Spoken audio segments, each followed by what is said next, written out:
8টার আগে মাদ্রাসে যেতে হবে। বাবা অফিসে যাচ্ছ? বাবা শীতটা তো অনেক পড়ে গেল, তো এবার শীতে আমার একটা সোয়েটার লাগতো। বিষয়টা হচ্ছে বাবা, আগের সোয়েটারটা না নষ্ট হয়ে গেছে।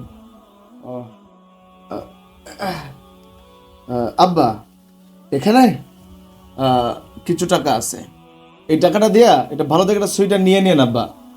আচ্ছা ঠিক আছে। আচ্ছা, আমি তো ব্যস্ততার কারণে মার্কেটে যেতে পারি না আব্বা, নাহলে আমি কিন্তু একটা ভালো দেখে সোয়েটার এনে দিতাম। আর যে টাকাটা দিলাম আব্বা, এই টাকা দিয়ে আপনি একটা ভালো একটা সোয়েটার নিয়ে নিন। আসসালামু আলাইকুম ভাইয়া। ওয়ালাইকুম আসসালাম। ভাইয়া, বন্ধুরা মিলে এবার কক্সবাজার যাচ্ছি, আমার একটা জুতা লাগবে। বিষয়টা হচ্ছে ভাইয়া, আমার তো ভালো ঘড়িও নেই, আবার চশমাও নেই, এগুলোও তো কিনতে টাকা লাগবে। এই কয়দিন আগে না তোর ভাই তোকে কিছু কেনার জন্য টাকা দিল, আবার টাকা দিচ্ছিস কেন? অত তো তোমার বোঝা লাগবে না আব্বা। ভাইয়া, আমার কিছু টাকা লাগবে।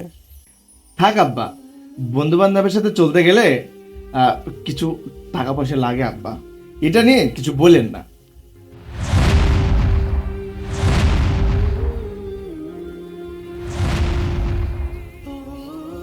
এই নে, এই টাকাটা নিয়ে তোর যা যা লাগে তুই কিনে ফেলিস। এই তোর আজকারা পেয়ে পেয়ে ছেলেটা আজ এত নষ্ট হচ্ছে। থাক আব্বা, স্কুল জীবনে আমরা টাকার অভাবে ঘুরতে যেতে পারিনি, বন্ধুরা অনেক বলেছে কিন্তু আমরা পারিনি, অনেক বঞ্চিত হয়েছি। আর এই জন্য আমিও চাই না যে আমি বড় ভাই থাকতে আমার ছোট ভাই সে একইভাবে বঞ্চিত হোক। জানেনই তো আমি মাদ্রাসায় চাকরি করি আব্বা, অবশ্য কিছু টাকা ইনকাম করি, ছোট ভাই একটু আবদার তো করতেই পারে। আমি তাহলে আসি আব্বা, আমার তো সময় নেই, 8টার আগে আবার ক্লাস ধরতে হবে আব্বা, উঠি। আর ফাদ, দুপুরে আব্বার টেনশনের ওষুধের কথা এটা মনে করে দিস, ঠিক আছে? আমি গেলাম। আচ্ছা ঠিক আছে ভাইয়া, ওটা নিয়ে আপনার টেনশন করা লাগবে না, আমি মনে করে দেবো। আমারও তো একটা জুতা লাগবে, আমার জুতাটাও ছিঁড়ে গিয়েছে, আর ভালো গায়ে একটা ব্লেজারও নেই, আর এই জুতাটাও ছিঁড়ে গিয়েছে। এভাবে আর কতদিন? দেখি সামনের মাসে যদি বেতন তুলতে পারি তাহলে পুরাতন বাজার থেকে একটা কিনে নিবনি।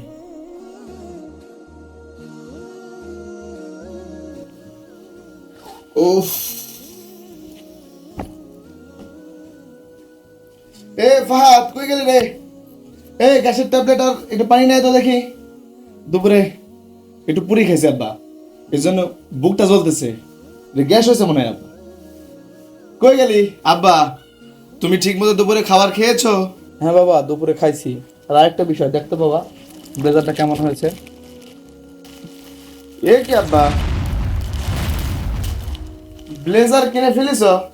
হ্যাঁ বাবা কিনেছি, কেমন হয়েছে দেখতো? না ভালো হয়েছে, কিন্তু ব্লেজার কিনে ফেললে কেন? তুমি না কইলে একটা সোয়েটার কিনবে, তুমি তো দেখছি ব্লেজার কিনে ফেলছো আব্বা। ভাইয়া দেখো তো জুতাটা কেমন হয়েছে।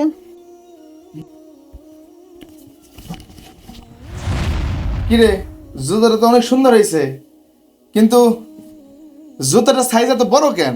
এটা তো তোর পায়ে হবে না রে। হ্যাঁ, কি করলি এটা? ভাইয়া, এই জুতাটা তোমার জন্য। আমার জন্য? আমার তো জুতা আছেই পাগলা, এটা কেন? হ্যাঁ আছেই তো, একটা ছেঁড়া জুতা, একটা পুরাতন ব্লেজার, আর একটা ভাঙা ঘড়ি। তুমি ওগুলো পরে রোজ অফিসে যাও, তুমি আমাদের জন্য কত কষ্ট করো, নিজে সকাল্লাদ তো পড়েই থাকলো, তুমি আমাদের প্রয়োজন মেটাতে মেটাতে তোমার নিজের সকাল্লাদ ও বিসর্জন দিয়ে দিচ্ছ। ভাইয়া, তুমি শুধু আমাদের স্বার্থ পূরণের মেশিন না, তুমি আমাদের ভালোবাসা। বাবা এই ব্লেজারটাও তোর। বাবারে, ছোটবেলা থেকে তোর শখের কোনো জিনিস কিনে দিতে পারিনি, এখন তো তাও চাকরি করিস, তাও আমাদের শখ মেটাতে মেটাতে তোর নিজের প্রয়োজনীয় জিনিসপাতি তুই নিতে পারিস না। আমরা তোর কষ্টটা বুঝি রে বাবা। পরিবারের বড় ভাই সবসময় ত্যাগ স্বীকার করে, আর আমাদের উচিত বড় ভাইয়ের প্রতি কৃতজ্ঞতা ও ভালোবাসা প্রকাশ করা। যে ব্যক্তি পরিবারের জন্য খরচ করলো, সেই জন্য মহান আল্লাহ তাআলার পথে খরচ করলো।